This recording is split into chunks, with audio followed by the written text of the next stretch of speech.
से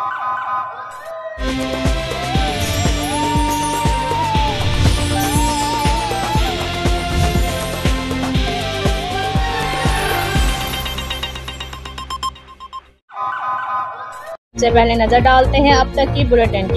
district police officer Vehari Muhammad Isa Khan ने deputy commissioner Vehari Syed Asif Hussain Shah के हमराद ईद उल फितर की नमाज पुलिस लाइन्स विहाड़ी में पुलिस के जवानों के साथ अदा की।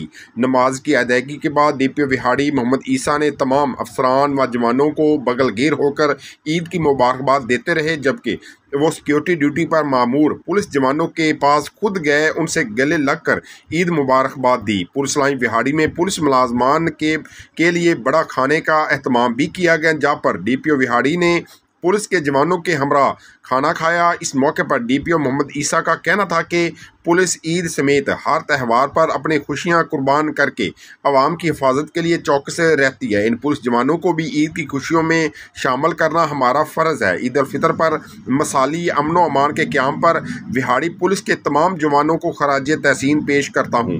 डीपीओ विहाड़ी ने अपने दस्ते मुबारक से दर्जा चहारम के पुलिस मुलाजमान को ईदी भी तकसीम की। इस मौके पर DSP और ज़िले के तमाम SHOs भी मौजूद थे। बादिज़ा district police officer Vehari Muhammad Isa Khan ने डिप्टी कमिश्नर के हमरा ईद उल फितर के मौके पर डिस्ट्रिक्ट जेल में कैदियों, दारुल उलमा में खवातीन और बच्चों, जबकि DHQ में मरीजों में गिफ्ट तकसीम किए और उनकी खैरियत दरियाफ्त की, उनकी खुशियों में शरीक हुए।